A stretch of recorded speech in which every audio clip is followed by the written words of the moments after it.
Every way I slice it, if I go after your sister alone, one of us comes back in a box. Okay, here we are. Congratulations on this show again. It is just fantastic. Blown away. The show has built such a massive global fan base, even for people who've never played League of Legends. I'm curious for you all, how did you approach crafting a story that people did know, but also making it accessible to people like me who didn't play League of Legends and then fell in love with these characters right away? I think we had to really find the human elements that are universal. I think for Alex and I and the team back then, it started with like just being fans of Vi and Jinx. They're fun, they're fun game characters. They're entertaining. They're loud. They're big. But also there is like just a question of siblings, where we just wanted to know like what happened between them that they became these enemies. And I think that's something that works for anyone who has siblings and knows that there is sometimes some tension. I think that's just something that worked, and so you kind of you hold on to that and you kind of expand from there. That's really how it started. Yeah, I also had not any experience. I love video games so much, but hadn't played League of Legends before, and so I had Christian and Alex who were like the League experts to rely on, but I also just got to be the sort of outsider looking in and say, ooh, what would I want to see? What would I connect with? And again, we just started with the characters and what they wanted and how that felt personal to each of us. And anytime I had a question about the lore or the game, I could look to these experts or, even everyone at Fortiche and all the like care they put into the little deep behind the scene details to bring that lore to life. That I had a great people to rely on. So. What is that sandbox like? Because they do become, you kind of have this backstory that you have to fill in to make them the characters that I guess we know from the game. So how much freedom did you feel like you had, and what was that process like? I think we were very confident in our ability to capture the characters. I mean, for Alex and I, it was a little easier because we were part of the team that created the characters back then, and so we were very close to the game designers, the concept artists, so we knew them very, very well. You do kind of take a step forward that no one has taken before when you kind of go, okay, who were they as kids? How did they grow up together? What do they eat? Are they messy eaters? How do they spend their free time? I think that's the kind of stuff when you create the human being behind the champion of the game, and I think that was. I think there's like a lot of our own, personal stories in there and our own personal lives, and you kind of fill out that canvas over time.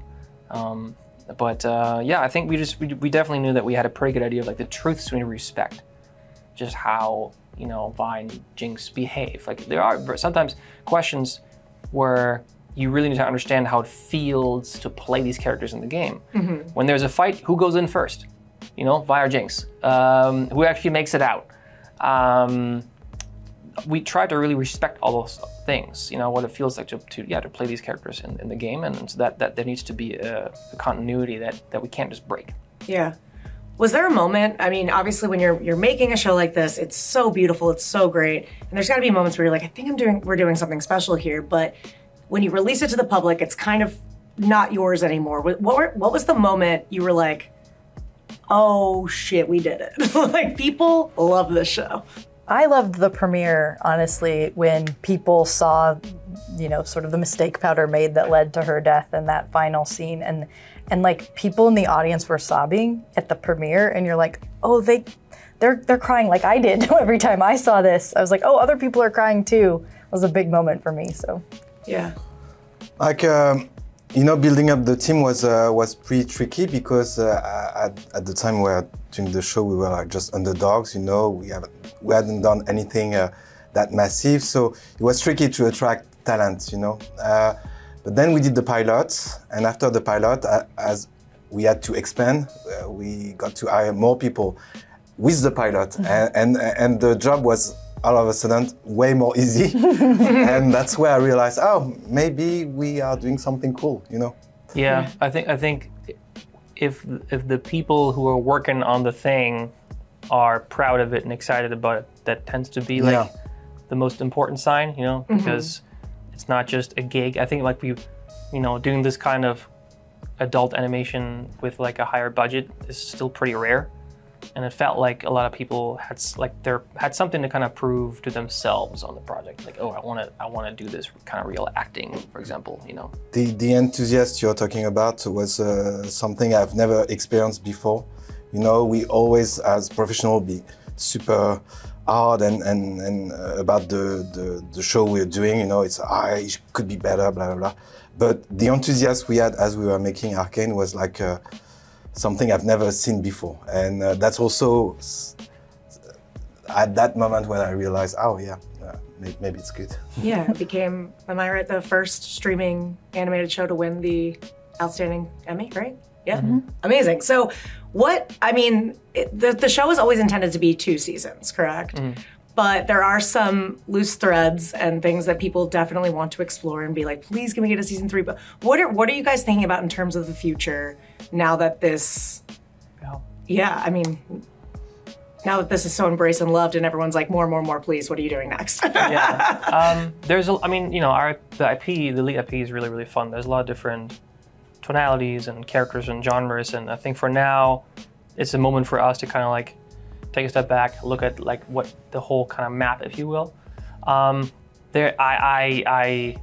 think there's definitely gonna be stories and strings and characters at some point where we're gonna feel the itch to like continue something from Arcane. You know, I mean, it's but at the same time, Arcane was really just the first project we've done. You know, as a team, as a company, as a studio, and so there's other things we want to explore. So it right now really comes down to the creatives on the team. You know, like what are the kind of things that we all have a desire to work on. Or like, I need this story or this character to finally like be on the big screen. You kind of need to invest in that. You know, like who needs this to exist? You know, rather than like, this is a strategic choice. Right. Yeah. Amanda, whose thread do you want to pull on the most right now? That's interesting. Because I told people this the other day. I was like, oh, I wasn't a mother when we were writing season 1, and now I am, or season 1 and 2, and now I am. And I was like, oh, there is so much more to explore, like in terms of motherhood or how phases of life shift. So like older characters, what happens when Vi and Caitlin are older, and like now they're adults, and what choices do they make there? And even Ambessa, if she were to still be alive, I would be like, oh, that character as a mom, like she went to, like I was like, oh, going to the ends of the earth for your child. I understand that now. So. Yeah. How did you walk that line in terms of like what to kind of close up and what to leave open, knowing that you were going into this kind of 2-season thing? I mean, yeah, I guess there really wasn't a rule. It was just, it kind of came down to the storylines and, when you look at like these like big important stories in history and some of like these like very important game changers, individuals, there's not always a clean ending. There's like sometimes someone carries around like tragedy throughout the rest of their lives, and other times there isn't an ending. So I think we wanted something that feels real, and there also are these interesting questions for us. How is Vi gonna look back at this whole chapter? Caitlin as well. Like, we sent all of our characters through some pretty crazy ups and downs, and how do you really process that? How does that change your perspective? I think really was also the goal. So, we told these stories, and like these stories and these journeys for these characters are over, but I mean, it doesn't mean that they're, some of the lives will continue. And the question is, how does that now influence them? And, we'll see if we'll get to explore that. Yeah. We did know there had to be consequences for everyone's actions, because everyone is forced in the position where they do tragic things or make big mistakes that have big consequences, and you need to have consequences that matter. So we did know from the beginning that champions would die. We did know from the beginning that like people wouldn't make it through unchanged or unscathed, so that they would face the consequences for these, big actions they took. Yeah. Yeah. I have to say, it is some of the most beautiful animation I've ever seen in my life. Like, it is just breathtaking.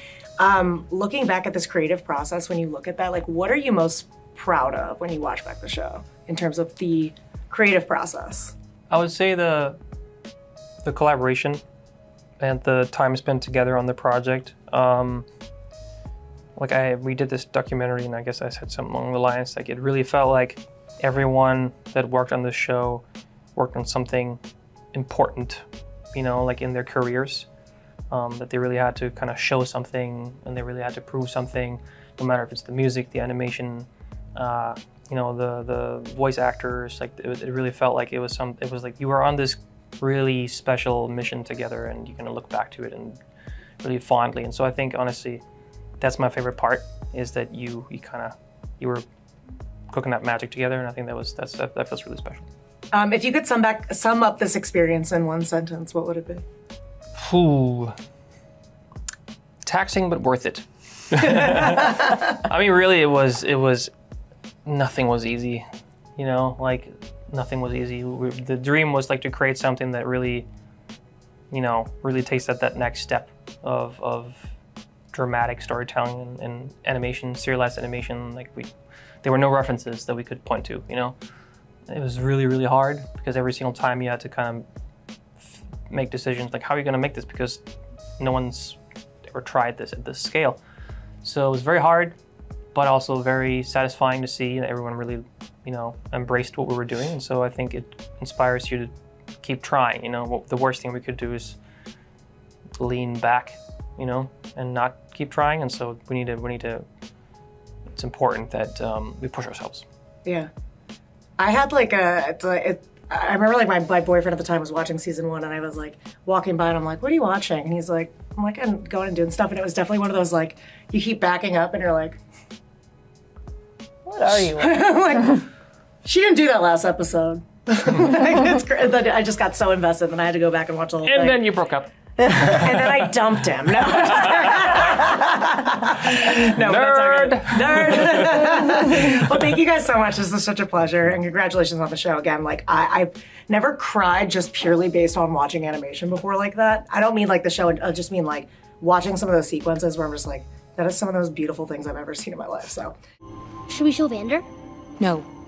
Let's keep this our little secret.